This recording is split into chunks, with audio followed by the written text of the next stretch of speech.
আমি এক ব্যক্তিকে চিনতাম, এখন নাই, মরে গেছে মনে হয়, পাগল হয়ে গেছিল, পাগল। ওরকম পাগল না যে কাপড় খুলা ফেলে, ওরকম পাগল না যে ল্যাংটা হয়ে যায়। সারাদিন মসজিদের সামনে বসে থাকতো, আজান হইলে নামাজ পড়তো, কেউ কিছু দিলে খাইতো, না দিলে হাত পাতত না, আর শুধু বলতো মৌলানা নে সচ কাহা, মৌলানা সত্য বলতো, আফসোস আমরা সমঝে, আফসোস আমরা বুঝি নাই। আমি জিজ্ঞাসা করছিলাম যে এই লোকটা একটু পর পর এই কথা বলে কেন?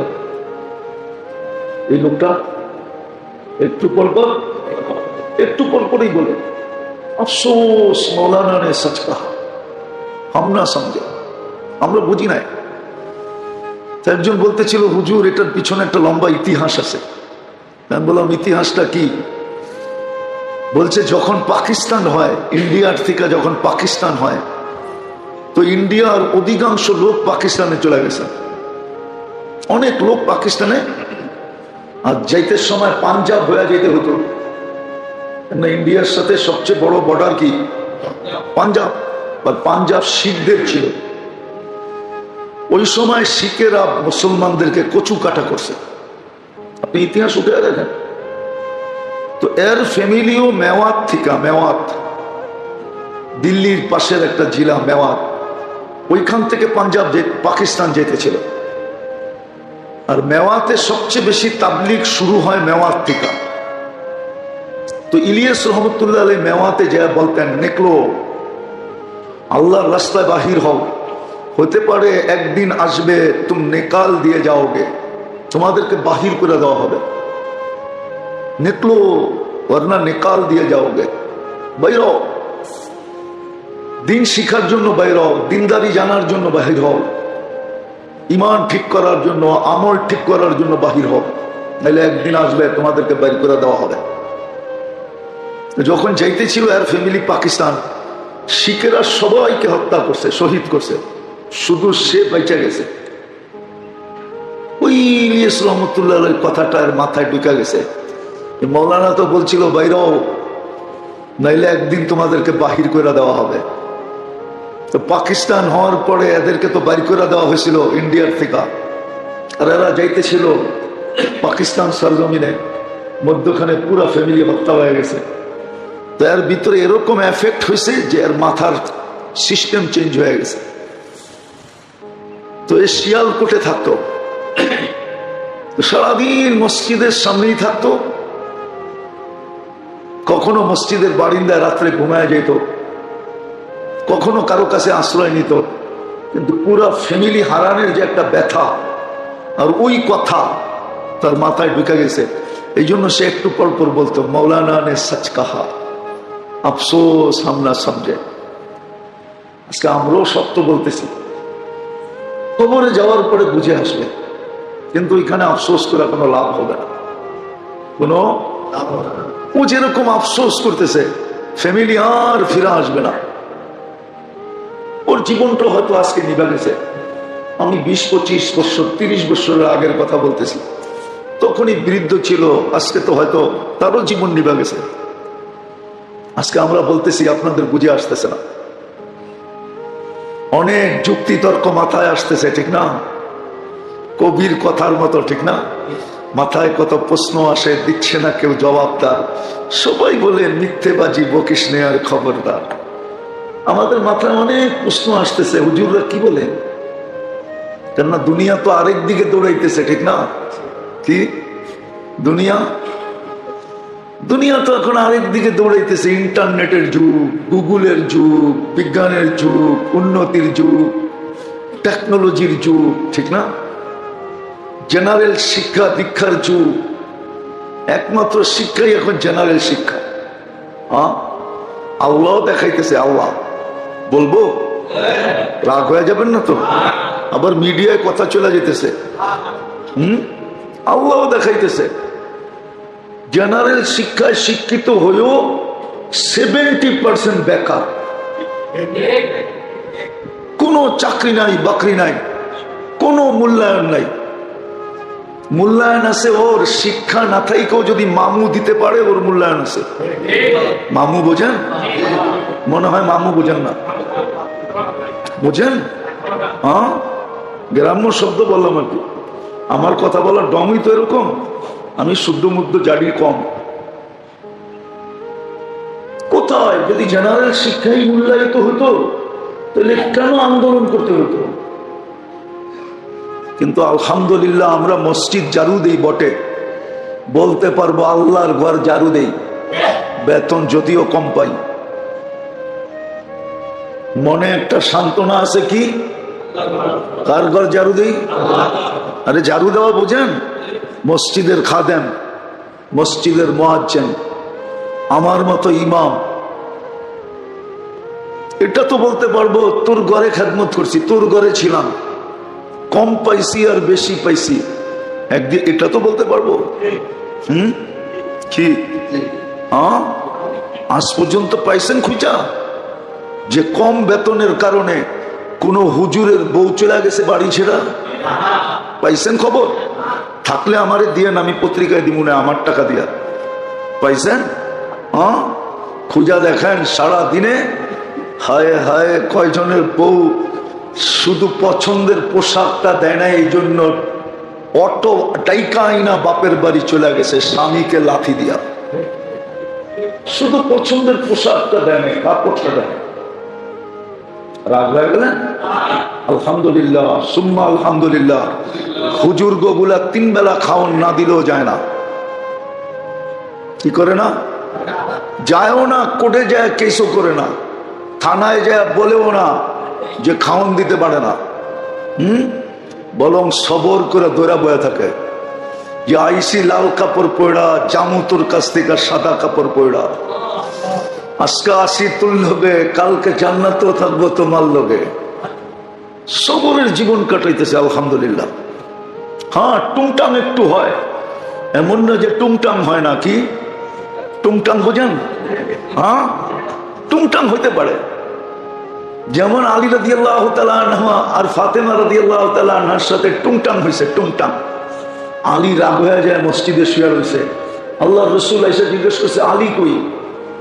ফাতেমা রাদিয়াল্লাহু তাআলা আনহা বলছেন হাদাসা মা হাদাস, আমাগোর লোকে একটু টুংটাং হয়েছে। ফাকাসিবা আলী সুম্মা খারাজ, আলী রাগ হয়ে গেছে আর বেরিয়ে গেছে। আল্লাহর রাসূল জানতেন কই যাইব, মোল্লার দর কোন পর্যন্ত, মসজিদে যাইব। আয়া দেখেন মসজিদের নববীতে ঘুমাইতেছে মাটিতে পড়া, আর ওনার অভ্যাস ছিল উনি একটু ছড়ায়া বড়ায়া ঘুমাইতেন। অনেকে আছে না ঘুমানোর ভিতরে গড়াগড়ি বেশি করে, উনিও গড়াগড়ি করতেন। গড়াগড়িতে পুরা শরীরে মাটি লেগে গেছে। তো আল্লাহ রসুল ডাকতেছে কুমিয়া বা তোরাব, ও মাটির বাবা ওঠ না। এই উপাধি ওনার পড়ে গেছে, মাটির বাবা, আবু তোরাব। এই জন্য কিতাবে ওনার নামের সামনে একটা নাম আছে আবু তোরাব, মাটির বাবা। টুংটাং হয়, টুংটাং কি হয়? টুংটাং হয়। হইলেও কি হবে, পাও টিপা ঘুম পড়ায় আবার পাও টিপা উঠায়। বুঝলেন না মনে হয় কি বললাম? পাও টিপা আবার পাও টিপা, রে পাও টিপা আবার পাও টিপা উঠায়, টুংটাং হয়। কিন্তু বাড়ির বাইরে টুংটাংয়ের আওয়াজ যায় না। আল্লাহর মেহেরবানি, আল্লাহর মেহেরবানি। যদিও দুনিয়ার স্রোত একদিকে চলতেছে, আমরা আরেক দিকে বলতেছি। বিদায় যুবকরা গুগল দেখা মিলাইতে পারতেছে না, গুগলে কয়েকটা হুজুর কয় আরেকটা, ইন্টারনেটে পাই একটা হুজুরে কয় আরেকটা। আমাদের শিক্ষিত সমাজও মিলাইতে পারতেছে না, কামগো শিক্ষার বই কয় একটা, হুজুর কয় আরেকটা। যুগ যুগ মিলাইতে পারতেছে না, কেননা তুফান তো ওইদিকে। কি তুফান তো তুফান তো ওই কিছু মানুষের মতো বলে ফেলবো।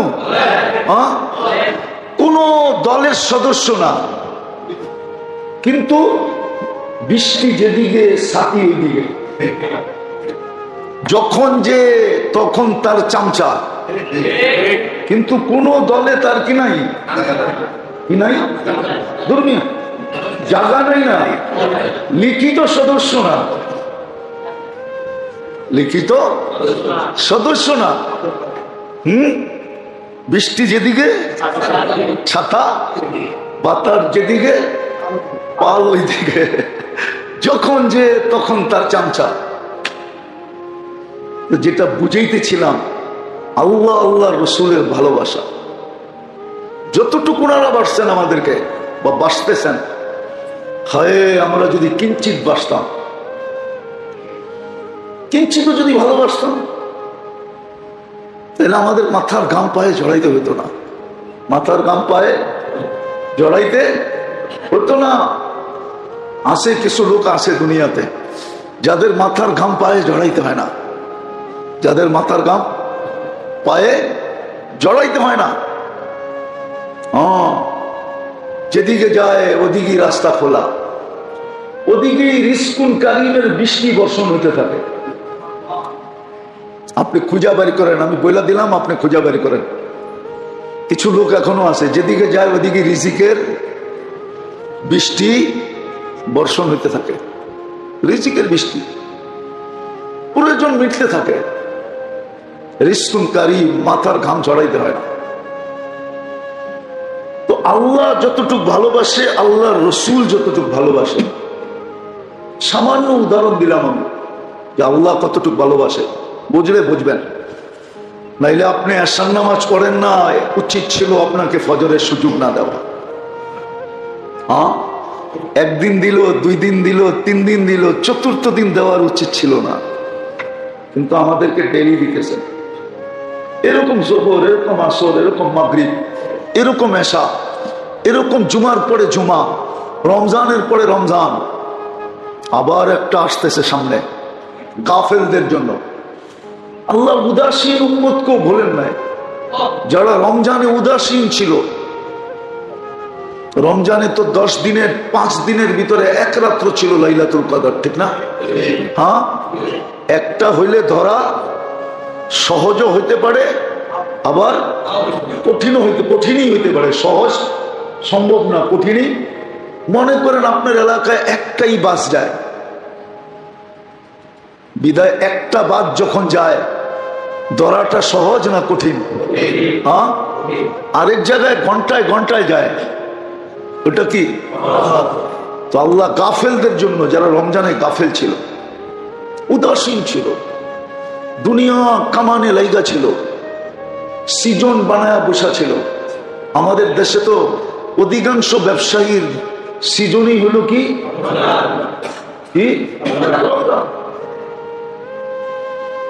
যারা রমজানকে সিজন বানায় বসা ছিল, রমজানকে কাজে লাগাইতে পারে না, ওই উদাসীন মানুষগুলোর জন্য, ওই কাফেল মানুষগুলোর জন্য। আমি একটু নিচে যাব, ওই শ্রম পেশার মানুষগুলোর জন্য। কেন রমজানে খরচা বেড়ে যায়, ঠিক না? সামনে ঈদ থাকে, ঠিক না? নতুন জামা কাপড়ের ব্যাপার থাকে, ঠিক না? পরিবারের লোককে নতুন জামা কাপড় দিতে হবে। বিদায় চাকরি পেশার লোকগুলা, শ্রম পেশার লোকগুলা রমজানকে কাজে লাগাইতে পারে না, এমনকি লাইলাতুল কদরও ধরতে পারে না। সারাদিন হাড় ভাঙ্গা শ্রম দিয়ে আসছে, রাত্রে কোত্থেকে জাগবে, ঠিক না? ওইখানে তো ছিল মান কামা ঈমানাও ওয়া ইহতিসাবা, যে দাঁড়ায় ছিল ঈমানের সাথে সওয়াবের আশায়। ও তো পরিশ্রম করে আয়েশা ঘুমায় গেছে। সুযোগ ওর জন্য হয় নাই, শ্রম পেশার মানুষগুলোর জন্য হয় নাই, চাকরিজীবী মানুষগুলোর জন্য হয় নাই। মালিক ছুটি দেয় নাই, বরং শেষ 10 দিনে তো 24 ঘন্টা ডিউটি করছে, ঠিক না? দিনে করুক আর না করুক, রাত্রে করছে, ঠিক না? কেননা সারা ঢাকা শহর ইফতারি সিফতারি কইরা, পেট শেড বইরা, ঠিক না, পুরা শক্তি লইয়া, যে এনার্জি নিয়ে তারপরে আসার পরে মার্কেটে নামছে, ঠিক না? কিনছে একটা, দেখছে 1000, কিনছে 1 মার্কেট থেকে, ঘুরছে 10 মার্কেট, ঘুরা ঘুরা ঘুরা ঘুরা ঘুরা। কেউ হয়তো সেহরি বাড়িতে আইসা করছে, কেউ সেহরি করতেই পারে নাই, আর সেহরির দরকারও তো হয় নাই, ঠিক না? কেন? রোজাই রাখে নাই, তো সেহরির দরকারটা আর কি, ঠিক না? এইভাবেই তো শেষ 10 দিন দিছে রমজানের। আল্লাহ ওদের জন্য, ওদেরকেও আল্লাহ ছাড়েন নাই। কেমন ভালোবাসা! ওই যে বললাম না, মমতাময়ী মা যেরকম বলে, বাবা ডেলি সকালে উঠা তোর রাস্তা দেখতে থাকি, তুই কবে আবি, আর দরজার টোকা দিয়া মা বইলা একটা ডাক দিবি। আল্লাহ এরকম অপেক্ষায় থাকে যে মন্দা কবে ফিরবে আর আমাকে একটা ডাক দিবে, মা না দানি তালাক্কাইতুহু মিন বাই, আর আমি হাতছানি দিয়া বুকে জড়ায় নিব।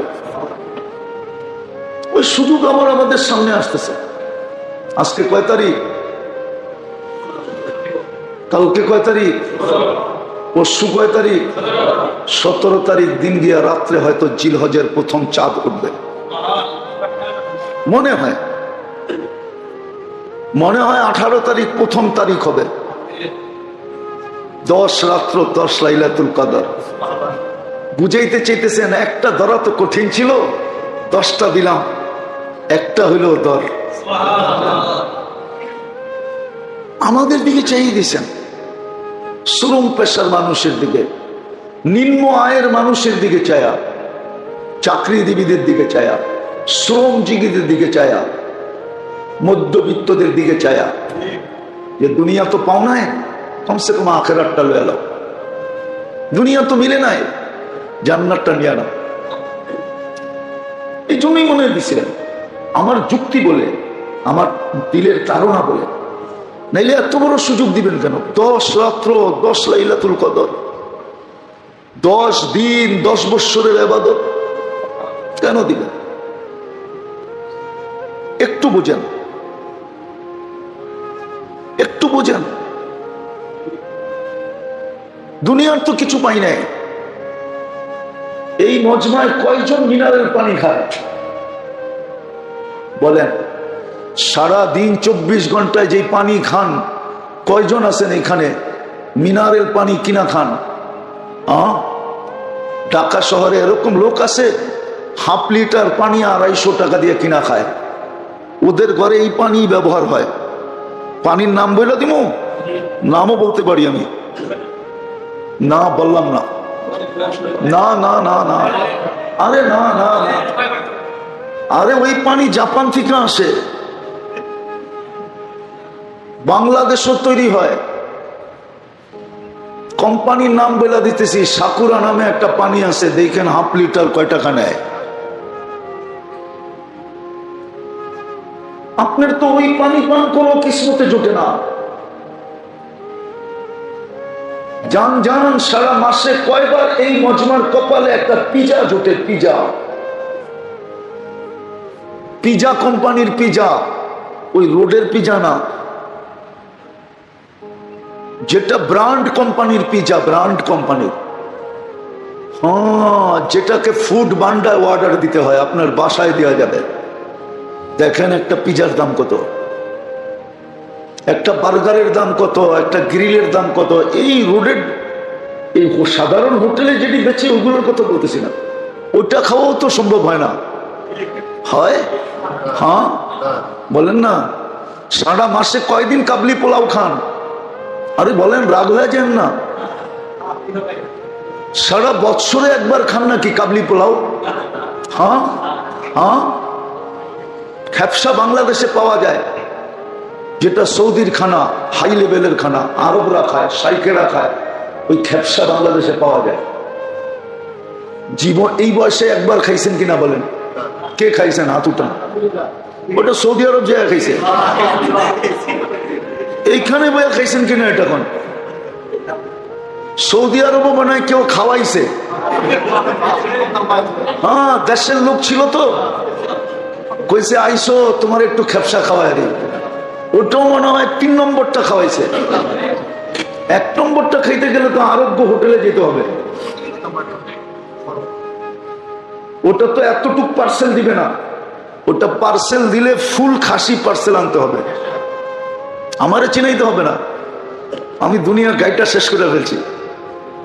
যদিও চিপার মধ্যে আছি। চিপা বুঝেন কি? এই মসজিদ চিপার মধ্যে না? হ্যাঁ, যদিও এখানে আসি, আমি দুনিয়ার গাইডটা শেষ। আল্লাহ দেখায় দিয়েছে দুনিয়ার 7 দিলের থেকে বের হয়ে গেছে। এর জন্য খাওয়ার কোনো স্বাদ আমার দিলে নাই। আলহামদুলিল্লাহ, দেখতে দেখতে দেখতে দেখতে আল্লাহ বাইর করে দিছে। আমার মেসে জিগায় কি খাইবেন, খাওয়ার কোনো স্বাদ আমার কাছে নাই, যেটাই পাক করো মরিচ ছাড়া পাক করো, এটাই খালি।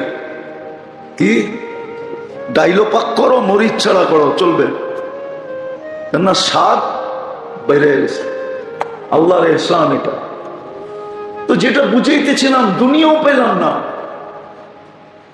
এত সুযোগ দিতেছেন আমাদেরকে বারবার, মহব্বতের কারণে সুযোগগুলো কাজে লাগাইলাম না, একটু মহব্বতের প্রমাণও দিলাম না। সব কথা বাদ দিলাম। বলেন এখানে কে আছে যে ডেলি সকাল বিকাল 2-4 বার হাত উঠায়া বলে আল্লাহ আমি আপনাকে ভালোবাসি? আছেন কেউ? শুধু এই কথাটা বলে আল্লাহ আই লাভ ইউ। হ্যাঁ, কিন্তু দুনিয়ায় কতজনকে ভালোবাসা জুতার মালা পড়লো, ঠিক না? হ্যাঁ, কলঙ্কের ছাপ গলায় নিল, চেহারায় নিল, ঠিক না? হয় আজ পর্যন্ত কেউ আল্লাহকে ভাই সব ভালোবাসা কলঙ্কের ছাপ নেয় না। যে আল্লাহকে ভালোবাসছে সে তো অলি হয়ে গেছে, আল্লাহ অলি বানায় দিছে। শুধু নিজের কাছে বন্ধু বানান নাই, সৃষ্টির কাছে বন্ধু বানায় দিছে। সৃষ্টির কাছে কিন্তু বন্ধু হয়ে গেছে, সৃষ্টির কাছে বন্ধু। গ্যারান্টি কার্ড পাওয়া গেছে, ইন্না আউলিয়া আল্লাহি লা খাউফুন আলাইহিম ওয়া লা হুম ইয়াহজানুন। গ্যারান্টি কার্ড পাওয়া গেছে, তাতানাজ্জালু আলাইহিমুল মালাইকা আল্লা তাখাফু ওয়া লা তাহজানু ওয়া আবশিরু বিল জান্নাতিল্লাতী কুনতুম তুআদুন। সার্টিফিকেট পাওয়া গেছে, সার্টিফিকেট পাওয়া গেছে। ইউসাব্বিতুল্লাহু বিল কওলিস সাবিত। আমি সব কোরআন থেকে দিতেছি, তরজমা করতেছি না, এটি সব সার্টিফিকেট একজন মানুষের। আরো ডর্জন আছে কোরআনে, আরো ডর্জন আছে। হায় হায় বাকাত আলাইহিমুস সামাওয়াতু ওয়াল আরদ। কি কোরআনে আছে না নাই? ওয়া বাকাত সামাওয়াতু ওয়াল আরদ। তার জমিন ছেড়ে যাওয়ার কারণে আকাশ জমিন কাঁদতে থাকে। কেন? জমিনে বলতে থাকে প্রতিদিন তোর কারণে কত রহমতই না আমার উপরে আসতো। আকাশ কাঁদতে থাকে আমাকে ব্যাক করে কত রহমতই না যাইতো, আমি সৌভাগ্যবান হইতাম। হয় তুই চলে গেলি, আজকের থেকে ওই রহমত গুলা বন্ধ হয়ে গেল। আরো শোনাবো, আর দরকার নাই। বুদ্ধিমানের জন্য অল্পই যথেষ্ট, ইশারাই যথেষ্ট। না বুঝলে আপনাকে মিনারা দেখাইলো কোনো লাভ হবে না। আরবিতে আছে আল আকিলু ইয়াকফি বিল ইশারা ওয়াল জাহিলু লা ইয়াকফি বিল মিনারা। বুঝো, মিনারা দেখাইলো কাজ হবে না। বিদায় বেড়ে দোস্ত, আসেন আল্লাহর কাছে তওবা করি। তওবা, এই উদাসীনতার জন্য তওবা করি। কাল পরশু 2 দিন প্রস্তুতি নেই। যদি চাঁদ উঠা গেল 17 তারিখ দিন গিয়া রাত্রে, তাইলে যেন চাপায়া পড়তে পারি যে রমজান কাজে লাগাইতে পারি না, এই রাত দিনটা কাজে লাগাই দিই। 10 দিন, একদিনের রোজা 1 বৎসরের সমান। একদিনের ইবাদত 1 বৎসরের ইবাদত, এক রাতের ইবাদত 1 লাইলাতুল কদরের ইবাদত। আল্লাহ কসম খায়া বুঝাইতেছে, আর কি বুঝাবে? ওয়াল ফজরি ওয়া লায়ালিন আশর। 10 রাতের কসম খাইতেছে। মুফাসসিরিন এই কথা একমত, যেটা জিলহজের 10। ওয়াশ শাফঈ ওয়াল ওয়াতর। আবার ঈদের দিনের কসম খাইতেছে, আবার আরাফার দিনের কসম খাইতেছে। আরাফা 9 তারিখে হয়। ওয়াল ভিতরি, আরাফার দিনের কসম খাইতেছে। আরাফার দিনের রোজা অতীত 1 বৎসরের গুনাহ মাফ হয়, সামনের 1 বৎসরের গুনাহ মাফ হয়। কেমন সুযোগ, কেমন সুযোগ দিতেছে আমাদেরকে, শুধু ভালোবাসার কারণে। বলে না, তোমাকে সুযোগ দিতেছি, দেখি তুমি ঠিক হও কিনা, দেখি তুমি পরিবর্তন হও কিনা, দেখি তুমি ইতিহাসের থেকে শিক্ষা নাও কিনা। যদি তুমি পরিবর্তন না হইলা, তাহলে হইতে পারে একদিন আমরাও লিখতে বাধ্য হব তেজ্য পুত্র। একদিন আমরাও সম্পর্ক ছিন্ন করতে বাধ্য হব, ঠিক না?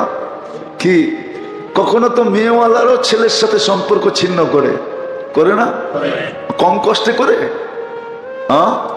আরে বলেন না, খুশিতে খুশিতে করে? কখনো ছেলেওয়ালারা মেয়ের সাথে সম্পর্ক ছিন্ন করে, যদিও উচিত না, কিন্তু বুঝানোর জন্য বলতেছি। সম্পর্ক ছিন্ন করা উচিত ছিল না, উচিত না। যদিও আমার সমাজে এটার প্রবণতা খুব বাড়তেছে। তালাকের প্রবণতা আস্তে আস্তে তুফানের রূপ নিতেছে, সাইক্লোনের রূপ নিতেছে। বেশিরভাগ ফেমাস ফ্যামিলিতে, এডুকেটেড ফ্যামিলিতে, যারা নিজেদেরকে বড় কি আপডেট মনে করে, ওই সমস্ত ফ্যামিলিতে তালাক সাইক্লোনের রূপ নিতেছে। যদিও আবগাজুসাই, এটা আলাদা আলোচ্য বিষয় ছিল, যদিও উচিত ছিল না। সবচেয়ে নিকৃষ্ট জিনিস, সবচেয়ে সবচেয়ে নিকৃষ্ট জিনিস। যে স্বামী সয়া যাবে আইয়ুব আলাইহিস সালামের মতো সওয়াব পাবে, যে স্ত্রী সয়া যাবে আসিয়া আলাইহিস সালামের মতো সওয়াব পাবে। যদিও সওয়াব ছিল বিরাট বড়, যদি সয়া যেত। কয়দিন দুনিয়া, দুনিয়া কয়দিন বেঁচে থাকবো, কয়দিন সইব, কয়দিন? মৌত আসলেই শেষ, ঠিক না? সত্য তো, মৌত আসলেই শেষ। দুঃখের বিনিময়ে জান্নাত মিলা যেত। দুঃখের বিনিময়ে, হ্যাঁ, এটাই আল্লাহর সিস্টেম ছিল। কিন্তু আমার সমাজকে বুঝাইতে পারি না, আমার সমাজও বোঝে না, আমার সমাজও বোঝে না। এই জন্য বিচ্ছেদ, তালাক আমার সমাজের সাইক্লোনের রূপ নিতেছে। আপনি জানেন না মিনিটে কয়টা তালাক হইতেছে বাংলাদেশে? অথচ উচিত ছিল না, উচিত ছিল না। যাক, আবার কখনো মনে উঠলে বলবো, আবার কখনো মনে উঠলে বলবো। আবার কখনো মনে উঠলে বলবো। ঘরের ঝগড়া নিবানের সবচেয়ে উত্তম তদবির কি জানেন? বলে দেবো, একটা বলি। আপনি কয়দিন আপনার স্ত্রীকে নিজের হাতে খাওয়াইছেন? এক লোকমা, এক লোকমা। আপনি খান এক সময়, উনি খায় আর এক সময়, ঠিক না? এটাও তো দূরত্ব, ঠিক না? এক লোকমাই খাওয়াই দেয়। 10 দিন খাওয়াইয়া দেখেন ভালোবাসা কিরম হয়। তাবিজ লাগবে না, খামাখা আমাদের পয়সা তো দেনই না, খামাখা তাবিজ দিয়ে কোনো লাভ নাই। তাবিজ কতক্ষণ কাম করবে? বড় তাবিজ দিয়া দিলাম, বড় তাবিজ। হাদিস লিখা দিমু। আল্লাহর রসুল আম্মা জান আয়েশা রাদিয়াল্লাহু তাআলা আনহাকে জিজ্ঞাসা করতেন, আয়েশা গেলাসে কোন জায়গায় ঠোঁট লাগায় পানি পান করছো? তো আম্মা জান হাইসা দিয়া বলতেন, কেন? বলছে দেখাও না। বলছে কেন? আগে এটা শুনে নেই। আমি ওইখানে ঠোঁট লাগায় পানি পান করব। এটা হলো তাবিজ। কি? এটাই জাদু। খাওয়ায় দেন না ডেলি এক লোকমা, দেখবেন সেও আপনাকে খাওয়ায় দেবে। দিন যাইতে থাকবে, মোহাব্বত তুঙ্গে উঠবে, তুঙ্গে। তুঙ্গে বোঝেন? এটাও তো বোঝেন না। আমার শব্দ টব্দ তো আপনারা বোঝেন না, ঠিক না? মোহাব্বত কোথায় উঠবে? তুঙ্গে উঠবে, তুঙ্গে। তাবিজ লাগবে না। আরো আছে হাদিসের, আল্লাহ রসুলের আখলাকের ভিতরে আছে। পড়ি তো না, সিরতে তো পড়ি না, করতে শিখনি। আল্লাহ রসুলের আখলাকে তো পড়ি না, আদর্শ তো পড়ি না। আল্লাহ আমাদেরকে আমল করার তৌফিক দেন। লাগাবেন তো সামনের 10 দিন কাজে। 9 দিন রোজা রাখেন, রাত্র কাজে লাগান, ইবাদতের মাত্রা বাড়ায় দেন। কিচ্ছু না করতে পারেন, ইস্তেগফারের মাত্রা বাড়ায় দেন। নির্দিষ্ট করেন এই 10 দিনে আমি 10,000 বার কইরা 1,00,000 বার ইস্তেগফার করবো। শুধু আস্তাগফিরুল্লাহ, আস্তাগফিরুল্লাহ। এতটুকু 10,000 বার করতে বেশি সময় লাগবে না। 24 ঘন্টায় 10,000, 10 দিনে কত? কত? 1,00,000 পুরা কইরা তারপরে আমারে ফোন দিয়েন। আপনি দেখবেন 1,00,000 পুরা করার পরে আপনার ভিতরে কিসের ঢেউ খেলতেছে, আপনি নিচে চোখে দেখবেন। কসম খোদা, মসজিদে বসে বলতেছি, আপনি আপনার ভিতরে ঢেউ দেখবেন, ঢেউ। ওই ঢেউয়ের জন্য আপনি আমাকে ফোন করবেন যে হুজুর এত ঢেউ, এটা কিসের ঢেউ? এতটুক করেন, কাজে লাগান। আল্লাহ আমাদেরকে আমল করার তৌফিক দান করেন।